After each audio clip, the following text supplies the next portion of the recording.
Começamos agora mais um programa Contra a Capa, que é esse nosso encontro semanal em que a gente recebe aqui escritores e escritoras para poder falar sobre a sua obra, sobre como iniciaram na área da literatura, mas falar também sobre sua vida, sobre curiosidades. Eu sou o tio Flávio e vou conduzir esse programa com vocês aqui. Hoje nós recebemos aqui o Madison Barreto, que tem uma longa atuação na área de teatro e também na literatura. Ele vai falar para a gente sobre esses dois aspectos, tanto o teatro quanto a literatura. Antes da gente apresentar o Madison, você pode nos acompanhar, como sempre, no portal do Jornal Hoje em Dia. Então, o portal do Jornal Hoje em Dia tem lá as nossas entrevistas toda quinta-feira às 19 horas. E quinta-feira às 19 horas também estamos na TV Promove, que é o canal 12 da Claro TV. Só que se você perder nesses dias, não tem problema. Lá no YouTube, Jornal Hoje em Dia de BH, tem todos os programas e a gente já está chegando aí no programa número 100. Então a gente tem muita coisa boa guardada e gravada lá. Mas também pode nos assistir e nos ouvir na Rádio Web Hoje em Dia e nas rádios Alvorada FM e Difusora AM de Salinas, Gorutubana de Xanaúba, na Rádio Cidade FM de Corinto e na Rádio Eldorado de Sete Lagoas. Bom, Madison Barreto nasceu em 1993, logo ali, em Belo Horizonte, e desde a infância construiu uma relação intensa com a arte de contar histórias na escrita, no palco e na voz. É escritor, ator, dramaturgo, com mais de 15 anos de trajetória aí nas artes cênicas e nas artes literárias. Apresenta o Vitral Podcast, onde conversa semanalmente com artistas e pensadores sobre cultura, arte e sociedade. O seu primeiro livro foi esse aqui, ó, Eu Não Perdi a Minha Fé, foi de 2017. A gente vai falar um pouquinho sobre ele e é uma biografia que narra a história de alguém que enfrentou perdas, crises e momentos limites. E aí a gente tem aqui outros dois livros dele também, que é O Céu de Roma Negra, que é este aqui, que é um romance. O primeiro é um livro de poesias. Não, o primeiro é biográfico, né? Conta uma história. Falei aqui, inclusive. O livro de poesia é esse aqui, né? Isso. Que vem aqui, que é... Esse aqui é o mais recente. Sim. Que é o livro de poesia, que é o Rosas pelo Caminho. Isso. Não é isso? Vai me corrigindo aí com alguma coisa. Agora, por que a gente te liga muito à poesia? Você tem uma... Ou será que foi pelo primeiro livro? Eu não sei, assim, como ele é o mais recente, talvez foi o que eu falei muito dele nos últimos anos, né? Eu fiz muito vídeo recitando poesias. Esse livro, Rosas pelo Caminho, eu também lancei ele como um projeto audiovisual. Então eu lancei ele, todos os poemas, tem ele no Spotify, que eu recito todos os poemas. E eu fiz alguns vídeos também, né? Que está disponível no YouTube, eu postei no Instagram.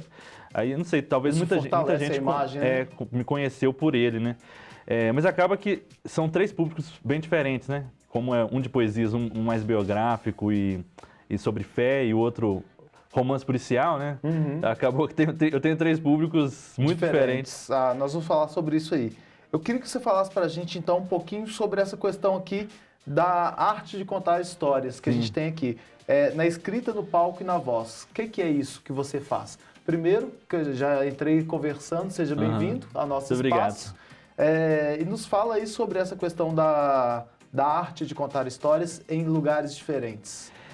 Eu acho que fui muito influenciado pela convivência na minha casa. Minha mãe, ela sempre nos incentivou muito na literatura. Minha mãe gostava muito de um tipo de poesia que é uma poesia, é uma crônica poética, que tem sempre histórias, mas com aquele ritmo de escrita, né, de construção do texto poético. E minha mãe, ela sabia muitos poemas de cor, ela sabe muitos poemas de cor, e ela participava muito em eventos, assim, recitando poemas, e eu cresci vendo ela ensaiando isso dentro de casa. Minha mãe também sempre foi envolvida com teatro. Nossa, então você tem exemplo em casa mesmo, né? Não tem como fugir, não, né? Sim, e eu gostava muito disso, assim, de ouvir, e isso tudo tinha muito a ver com histórias. Minha mãe contava muitas histórias pra gente, tanto histórias da nossa própria família, de coisas que ela viveu, que nossa família viveu, quanto histórias de livros que ela pegava, histórias bíblicas, enfim, nossa casa o tempo todo eu estava ouvindo alguma história. Então, muito cedo eu comecei a me interessar por isso, de querer contar minhas histórias também. Na igreja onde eu cresci, eu sempre fui envolvido no teatro, desde bebê eu já fiz papel de Jesus em todas as idades possíveis. E também, então, desde que eu fui alfabetizado, eu comecei a querer escrever alguma coisa. No meu primeiro ano alfabetizado, ali nos meus 6 para os 7 anos, minha mãe estava internada, e aí, como ela sempre tinha essa questão das poesias, eu quis escrever uma poesia para ela, né? E aí eu fui escrever uma poesia para ela, que ela estava no hospital, eu quis escrever uma poesia para ela, e eu escrevi uma poesia sobre oração, falando de que eu e meu irmão estávamos orando para ela ficar bem, né? Então foi meu primeiro poema foi esse, dos meus 6 para os 7 anos, que minha mãe estava internada. Eu até coloquei ele no início do livro, contando isso. No mesmo ano, no Rosa pelo Caminho. Tá, no início eu conto um pouco. Recente, sim, sim. Né? O Rosa pelo Caminho, eu nunca me vi tanto como um poeta, assim, né? Mas ao longo da vida eu sempre escrevi poesias, só que não era uma coisa assim de eu estar escrevendo sempre. Eu escrevi, às vezes, ao longo de um ano, 3 poesias. Aí no ano seguinte escrevi uma. Até que chegou a época da pandemia, 2020, e a poesia foi uma válvula de escape, assim, de eu começar a me expressar muito poeticamente. E aí eu comecei a reler tudo que eu tinha escrito ao longo da vida, né? Tinha papel espalhado por todo lado de coisas que eu escrevi. E um dos poemas que eu fui revisitar foi esse, que eu nem lembrava muito bem dessa história, de quando eu escrevi esse poema para minha mãe. E aí eu achei ele escrito num caderninho legal. lá em casa, e eu lembrei de tudo que a gente tinha vivido, né?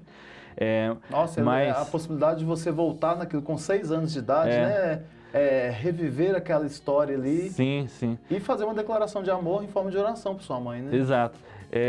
Então, assim, minha mãe sempre foi incentivando isso, aí eu comecei a escrever alguns contos, comecei a escrever minha primeira peça, meu primeiro esquete teatral que eu escrevi, eu tinha 7 anos também, que era sobre uma família né, com uns filhos meio levados. Aí eu fui contar aquela historinha, assim, era uma história bem curtinha, mas uma peça para ser 5 minutos. E aí o meu irmão, ele tinha um grupo de amigos que eles iam fazer uma peça, e eles pegaram a minha peça e adaptaram, né? Mas enfim, e aí isso sempre esteve presente na minha vida, de querer contar a história de alguma forma. E eu fazia isso no teatro, fazia isso num texto, de uma história, ficção, ou queria contar alguma história real para as pessoas, né? Então, e agora eu faço isso também através de um podcast. Nosso podcast, a gente sempre recebe pessoas para contarem as suas histórias, né? De ouvir a história da pessoa, de isso que você faz, como é que você chegou nisso, por que você se interessou por esse assunto. Então tudo tem a ver com essa questão de contar histórias, né? É o espaço que você tem diversos espaços, né?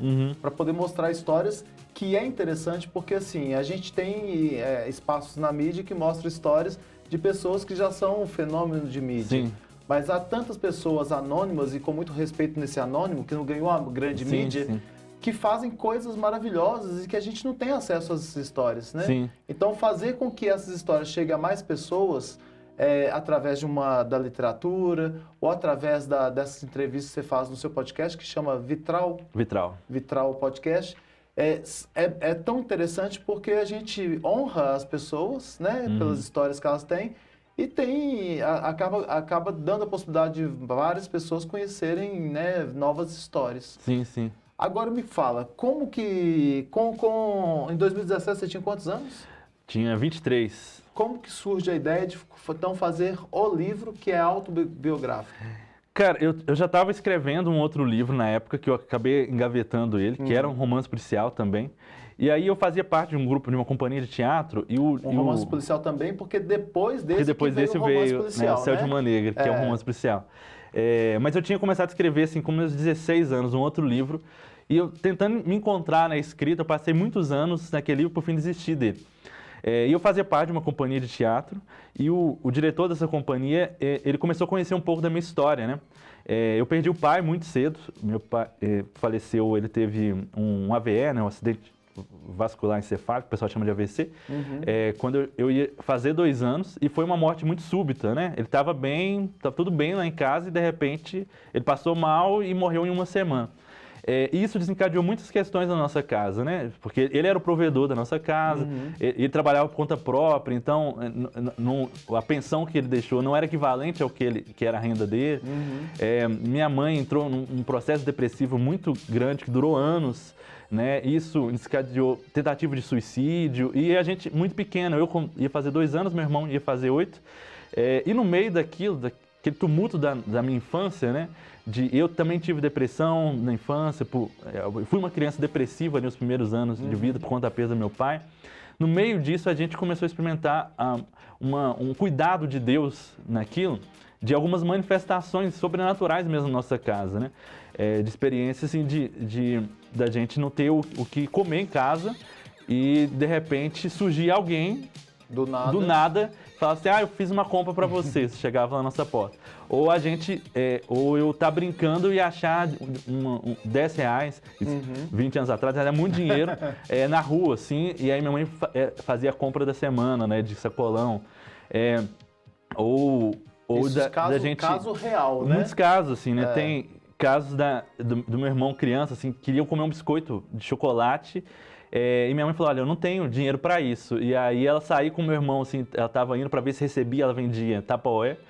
E aí ela foi receber na casa de uma pessoa e falou com o meu irmão assim, olha, se eu receber, eu compro você. Só que aí acabou que ela não recebeu, mas aí no meio da rua veio uma pessoa desconhecida, parou na frente dela e falou, toma, eu comprei para você. E um biscoito de chocolate pro meu irmão. Recheado. Isso aconteceu muitas vezes, assim, na minha infância, sabe?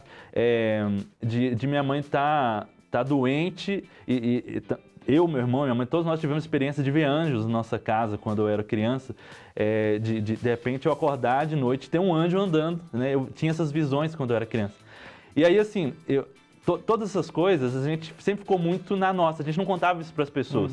Porque assim, como é que eu conto isso para alguém? As pessoas vão falar que isso era delírio, né? Que vocês estavam passando por depressão, todos vocês tiveram um delírio. Foi em função entendeu? da perda, né? Ou, isso é coincidências, sabe? E eram histórias muito íntimas, Vocês né? já eram ligados a alguma igreja? Sim, sempre fomos, né? Da igreja evangélica. E eram histórias muito íntimas, né? Como que minha mãe...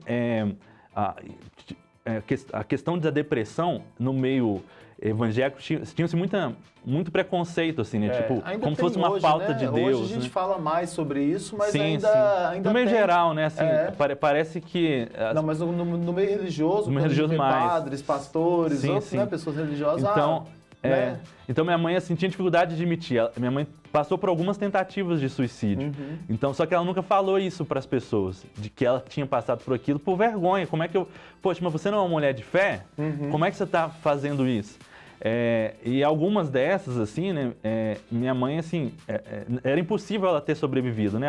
Ela teve problema de saúde, eu muito novo, né? Essa história mesmo dos 7 anos da poesia, eu escrevi porque os médicos tinham, o diagnóstico da minha mãe, ele era irreversível, ela estava com a sinapse, que é uma infecção generalizada, porque os antibióticos não estavam fazendo efeito. Então, assim, eles autorizaram, a ala que minha mãe estava na UTI, crianças não poderiam entrar, mas eles autorizaram eu poder ir lá despedir da minha mãe. Então eu fui lá no hospital, despedi da minha mãe e eu fiz esse poema para ela, sabe? Mas passou algumas semanas, de repente ela começou a melhorar, sabe? Então, todas essas coisas que a gente viveu, que era muito íntimo, que a gente não contava essas coisas para as pessoas, não sabia muito como contar, eu contei isso para o meu amigo, o diretor da companhia que eu fazia parte, e ele falou, cara, você precisa contar isso para as pessoas, né? E aí, assim, eu pensei, mas, poxa, eu com 23 anos vou escrever uma biografia? Qual é o sentido disso, né? Pensava, não, se eu for escrever uma biografia, eu escrevo lá para 70, 80 anos, ou alguém escreve sobre mim depois que eu morrer. Mas aí eu decidi contar essa história. E aí foi um processo de cura também, assim, porque tinha muitas dores, assim, não tratadas, que eu não falava para ninguém, assim, né? Eu passei por muito bullying na escola também, e aí, na mesma época que minha mãe estava internada, eu estava na escola, assim, apanhando de colegas, etc. E eu não contava para o pessoal da escola, ninguém da escola sabia que minha mãe estava internada. E para minha mãe eu não falava para ela que eu estava apanhando na escola. Era um sofrer sozinho, né? Então eu fui muito calado, assim, eu era uma criança, assim, apesar de ser brincalhão, conversar com todo mundo, mas eu nunca falava dos meus sentimentos. Então, chegou na adolescência, isso foi pesando tanto que eu só pensava em morrer na adolescência. Então eu também passei por muitos pensamentos de questão de suicídio e tal, e eu nunca falava isso para ninguém, né? Aí eu comecei a falar isso no livro, né? A primeira vez que eu falei sobre essas questões, minhas questões com depressão e com questões de suicídio que eu vivi na adolescência, foi na hora que eu fui escrever. A minha mãe soube disso quando ela leu o livro, sabe? Porque ela, como assim você passou por isso e na época você não me falou nada, sabe? Amigos, assim, parentes, assim, que foram ler o livro e falaram, mas vocês viveram isso? E, poxa, vocês não falaram pra gente? E foi uma cura, assim, né? Contar isso, né? Do que a gente a viveu. literatura tem disso, né? Sim, a sim. arte tem disso, né? Porque quando você faz o teatro também, você coloca para fora vivências, né? Sim, que sim. podem ser próprias e que, para escrever, por exemplo, você vai pensar sobre aquilo, você vai revisitar aquilo. Você tem que, às vezes, até reviver aquelas dores, né? Exato, para poder colocar no papel. Exato. Então, assim, foi um processo de cura mesmo, assim, ter escrito esse livro.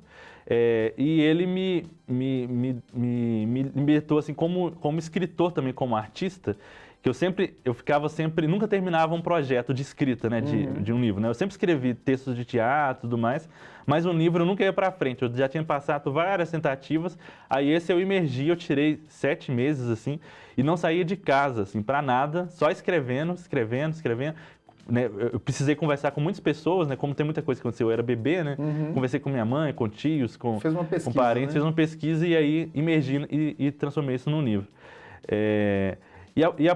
A arte, a literatura, ela me ajudou muito nesse processo ao longo da vida, né? Uma das curas que eu tive para a depressão na adolescência foi exatamente o teatro, porque no teatro eu podia me expressar. Eu fui muito para comédia também, né? Então, eu comecei, enquanto às vezes eu chorava dentro sozinho, de repente eu estava fazendo uma peça que as pessoas riam. E aí eu comecei e falei, cara, eu posso fazer algo que as pessoas riem. Eu posso rir, sabe? Então, a literatura, a poesia, o teatro foi me ajudando muito nesse processo também, assim, de lidar com as minhas próprias emoções, de eu poder me expressar. Assim, eu tinha muitas crises de identidade, assim, por causa do bullying que eu passei na infância e adolescência. Como que isso marca as pessoas, né? E aí, de repente, eu podia, no teatro, eu podia fazer uma coisa e, de repente, as pessoas gostavam do que eu estava fazendo, eu podia me expressar. Então, isso foi um processo que me ajudou muito, assim, de me curar, assim, e coisas que... eu fui fazer terapia já depois de adulto, né? Com meus 20 e tantos anos. Mas foi um processo terapêutico, o que eu vivi através da arte. Né? Depois eu fui fazer isso sistematizado com um profissional que me acompanhou. Legal. E foi muito, muito importante. É bom falar isso também, porque às vezes tem pessoas que não têm essa ideia, né? Acha que o profissional não é para mim, é distante e ajuda muito, né? Com certeza. Uma pessoa de fora te olhar e te ajudar a encontrar esses caminhos. Exato. Agora é interessante que hoje você dá aula de teatro, né? Sim. Você dá aula de teatro para jovens. Atualmente, a turma que eu tenho de teatro, ela tem adolescentes até idosos, né? Eu acho que meu aluno mais novo está com 13, a aluna mais velha que eu tive recentemente tinha 70. Eu já trabalhei em ONG com crianças e adolescentes, já dei curso de teatro que era uma turma só de mulheres, então é muito diverso. Tem uns 4 anos que eu dou aula de teatro, então o meu público sempre foi bem diverso. Agora, com o teatro no meio profissional, tem pelo menos 15 anos que estou envolvido. Primeiro, eu acho que a primeira experiência profissional que eu tive foi essa companhia que eu participei, que era de comédia. Eu sempre trabalhei na igreja com teatro, era uma coisa mais amadora, mas a igreja sempre investia, sempre trazia algum profissional da área, que às vezes não era da igreja, mas que nos dava oficina de teatro, acompanhava os ensaios. Legal. E aí, lá para os meus 19 anos, eu conheci essa companhia de comédia. E era um estilo de comédia de improviso, né? Que você não tem um roteiro, você tem ali um tema e bora pro palco e improvisa, né? E foi que te desafia ainda mais, né? Foi uma grande escola, assim, né? Que eu tive. Essa companhia chamava Entre Amigos. Aí a gente apresentava escola, projeto social, praça, igrejas, qualquer lugar que nos convidava a gente apresentava, né? E dali eu comecei, né, me desenvolver na escrita também mais de roteiros, né? Comecei a dirigir peças, fundei uma produtora de teatro, que é a Tamareira. Né? Nos últimos anos eu tive um espetáculo que eu tive em cartaz aqui em Belo Horizonte, que chama Sara Faça as Malas. A gente teve 3 temporadas ali no Cine Teatro Brasil Valorec, no SESI Minas, Legal. que também é uma comédia. Legal. Então, esse aqui que foi o primeiro, que é o autobiográfico, que fala sobre essa sua história aí da adolescência, fala sobre o bullying, fala sobre a depressão. e que conecta muito com muita gente, né? Porque fala Com um pouquinho da certeza. sua mãe também, né? Fala do processo que ela passou. Aí você vem para um romance, Sim. né? Qual que é o desafio de fazer um romance, então? Aí E o que é esse romance? Assim, são dois projetos totalmente diferentes, né? Que o outro era uma história real, então eu tinha que trabalhar com ali o que aconteceu. E uma Já história que Céu você se desnuda também, né? Exatamente. Você está contando toda a sua vida. Já no Céu de Roma Negra, ele é um romance policial. Para quem foi jovem ali da década de 90, 80, vai conhecer a série Vagalume. Que são livros que eu cresci lendo, eu era apaixonado. São mais de 100 livros da série Vagalume, de autores brasileiros, e que sempre envolve crianças ou adolescentes investigando alguma coisa, né? E aí eu cresci querendo contar alguma história desse tipo também. No Céu de Roma Negra tem esse perfil. Se passa em Salvador. Roma Negra é um título para a cidade de Salvador, por ser a cidade com a maior população negra fora da África. E aí foi batizado assim muito na cultura de religiões de matriz afro-africana como a cidade, assim como Roma é para o catolicismo, Salvador é para as religiões de matriz africana, como uma capital mundial, assim. Então ele tem esse título por isso. Legal. E Salvador tem... Eu percebi, indo para lá em algumas viagens, meu irmão morou lá há alguns anos, eu percebi uma desigualdade social muito grande e uma influência do tráfico de drogas muito crescente, de guerras de facções criminosas. Né? Tinham algumas facções criminosas que estavam disputando as favelas da cidade. E aí, vendo aquilo, eu quis contar uma história de um romance policial.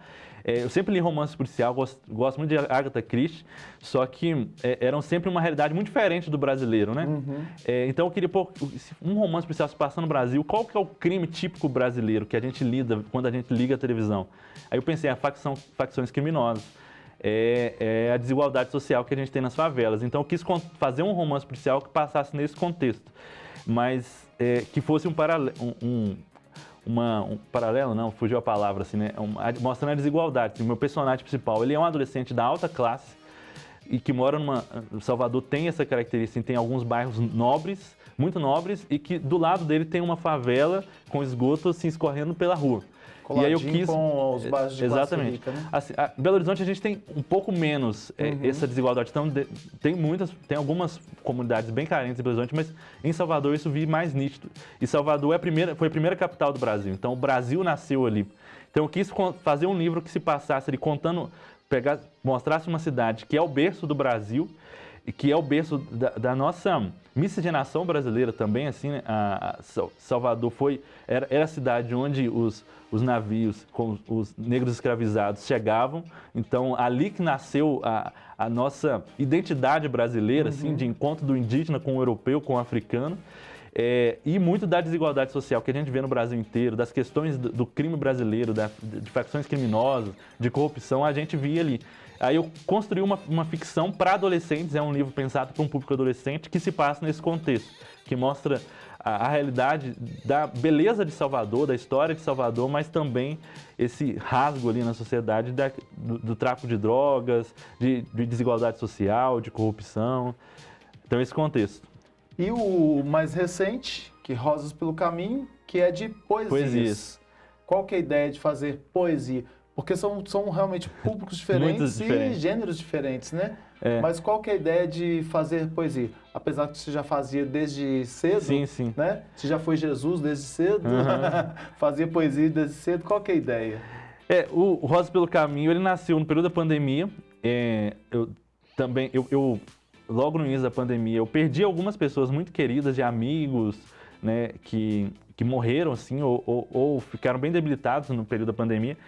E aquela crise, assim, do que vai acontecer com o mundo, o que vai ser da minha vida. Eu tinha vários planos, né? Eu comecei a pandemia com a agenda de teatro e tudo, de repente foi tudo cancelado. Uma hora para outra. Sim, e aí eu comecei a revisitar as poesias que eu escrevi ao longo da vida e comecei a escrever muita poesia, né? Em questão de alguns meses, né? Eu tenho poesia o suficiente para fazer uns 3 livros guardados lá, que eu ainda pretendo publicar. E aí eu comecei a pensar no tema do poema do Carlos Drummond, né, nosso conterrâneo aqui de Minas, das pedras no caminho, e eu sempre ouvia o poema do Carlos Drummond, ele fala das retinas fatigadas, e eu comecei a pensar assim, nossa, minhas retinas estão fatigadas com as notícias que eu estou vendo na pandemia. Não estou querendo ver mais nada disso, né, do tudo que eu estava vendo. E eu fiquei pensando, poxa, como é que foi o contexto do Carlos Drummond escrevendo essa história, esse poema? E aí eu fui pesquisar sobre a história dele, ele tinha 26 anos quando escreveu esse poema, eu fiquei pensando, o que leva um jovem de 26 anos, e eu estava ali com 27 para 20, mais ou menos, quando começou a pandemia, a falar que as retinas estão fatigadas, né? E aí né, tem algumas teorias, né? Ele nunca falou exatamente o motivo do poema, mas ele perdeu um filho, né? Que a esposa dele estava grávida, e o bebê foi natimorto, né? E aí dizem que ele fez um trocadilho da palavra pedra com a palavra perda. Então ele estava falando, no meio do caminho tinha uma perda no meio do caminho. E quando eu vi essa história bem no início da manhã, eu fiquei exatamente o que a gente está vivendo. No meio do caminho tinha uma pedra, tinha uma perda, e minhas retinas estão fatigadas, não estou conseguindo mais olhar para isso, que é a realidade que a gente está vivendo. Mas no meio daquilo, eu pensei assim, e o que a poesia pode fazer por nós? A poesia, ela não vai remover isso. Mas a poesia, ela planta rosas no meio dessas pedras, né? Por isso, rosas pelo caminho, de repente, no meio desse caos que a gente está vivendo, eu ainda posso enxergar alguma beleza. Ainda tem alguma esperança, ainda tem motivos para continuar, para ter fé, para ter esperança. E a poesia nos ajuda a perceber isso, de olhar para aquelas pedras, mas no meio dessa pedra tem uma rosa ainda. Ele tem uma poesia dessas, né, que fala que no Ele tem uma meio do poesia sobre asfalto, rosa. chama rosa, uma coisa assim, no meio do asfalto brotou uma rosa e que essa Acho rosa que sim. rompeu o ódio, o rancor, a inveja. Sim. E aí eu fui estudar também, tentar entender o que seria essa rosa, né? Porque pode levar para vários contextos, pode ser a educação, pode ser a arte, Sim. que vai rompendo aquele cinza do asfalto. Mas algumas pessoas falam que é o poema, que é a poesia mesmo, que rompe, e algumas outras falam que é a esperança. Sim. Né? Então, aí como a arte deixa aberto, né, para interpretação, mas é muito legal essa história aí da perda e da pedra. Sim. Né? Eu não conhecia essa história. Exato. E aí eu comecei a procurar o que tinha no meio desse caos que a gente está vivendo ali da pandemia, de eu estar indo em velórios de amigos que morreram, infelizmente, por conta da Covid. Eu comecei a falar, mas o que a gente tem de beleza no meio do que a gente está vivendo? E eu comecei a escrever alguns poemas.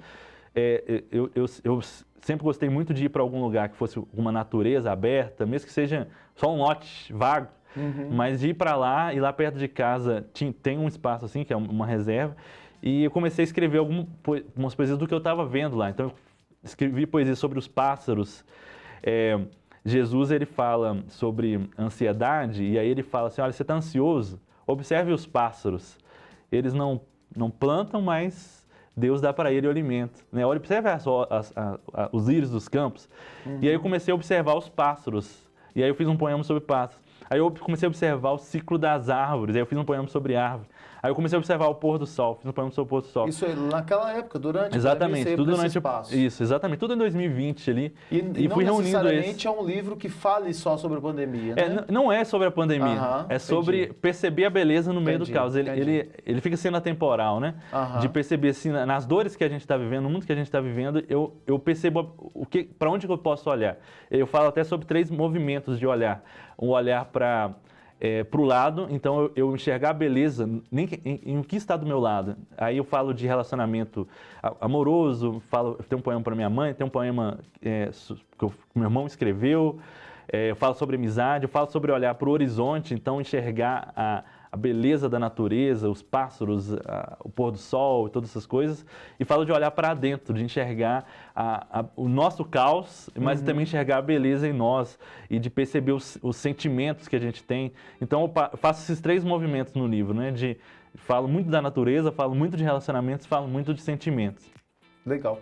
Qual que é o seu estilo que você mais gosta? Assim, você gosta dos 3? Cara, eu acho que eu gosto de todos. Romance, quem escreve romance diz que não é muito fácil escrever romance, né? Você tem que ter aquele monte de personagem interagindo, você tem que construir cada personagem, apresentar cada personagem. Então é uma história que é muito complexa, né? Agora, a própria poesia tem complexidade. Sim, sim. E a autobiografia é você se mostrar como você é. Exato. Né? Para mim, a poesia e a autobiografia, elas são muito similares. Porque na poesia eu também estou me abrindo ali, né? Tem coisas que só a poesia, que a gente não consegue dizer de outra forma se não for por É o seu olhar que está sendo colocado ali, sabe? Né? O romance, que para mim já é diferente, né, disso, mas entra no que eu falei de contar histórias, né? Então eu escrevo muito, o que eu mais escrevo, assim, escrevi ao longo da vida, foi textos para teatro. Então, devo ter uns 20, 25 roteiros, pelo menos, escritos ao longo da vida. E o processo é um pouco semelhante no romance, só que o romance é bem mais extenso, né? Tem mais personagens, tem mais... Pro teatro eu tenho que ver o que vai caber no palco. Né? No romance policial, né? Eu tenho todo... O que o papel aceitar, né? O papel aceita tudo. Colocando. Então eu levo meu personagem para onde eu quiser, né? Agora mesmo eu estou escrevendo um que é uma fantasia infanto-juvenil, né? Que é uma releitura de Pinóquio. Então, que é outro universo. Então, tem um universo mais fantástico, de seres com poderes. Então, é outro tipo de universo. Isso no teatro ou literatura? Esse que eu estou fazendo é um romance infanto-juvenil. Uma novela, né? Que é um texto menor. E ele deve sair quando? Eu espero que saia esse ano, no segundo semestre. Eu estou terminando já os últimos capítulos. Mas... Enfim, eu gosto dos três e eu acho que nesse livro que eu estou escrevendo agora, eu estou conectando a poesia com o romance, porque eu tô buscando fazer um texto um pouco mais poético também, sabe? Então é aquele romance poetizado de infantil. Infantil. Esse aqui é infanto-juvenil, né? Esse aqui é mais adolescente, o Céu de Roma Negra. Não, mas o que eu estou escrevendo é infanto-juvenil. Infanto-juvenil, mas infantil. Você tem uma habilidade assim... Infantil, eu faço contação de histórias, né? Eu tenho um personagem de contação de histórias. Mas textos seus Para também? texto eu ainda... Sim, são textos meus de contação de histórias ou de literatura, né? Sei lá, contar a história do Chapeuzinho, Três Porquinhos, ou outros livros, né? Eu sempre fiz contação de história. Escrita minha para infantil ainda não. Esse infanto-juvenil, estamos falando ali dos 11 anos para frente, né?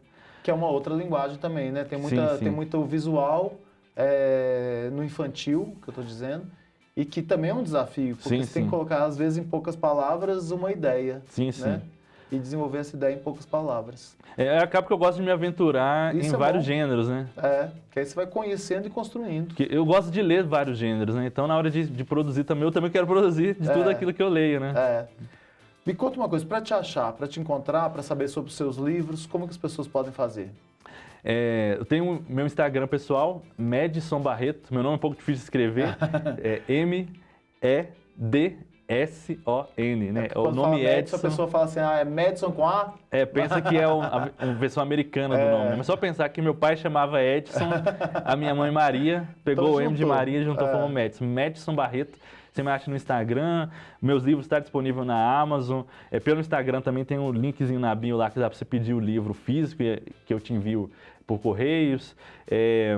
Tem um canal no YouTube, no Spotify. O YouTube, então, como é que é? Fala de novo aí. Tudo com o meu nome, né? Medson Barreto. O seu podcast está onde? O podcast está no Spotify e no YouTube como Vitral Podcast. Aí tem no Instagram também, o Instagram do Vitral. Enfim, legal. Aí nem falei tanto do Vitral, né? Mas...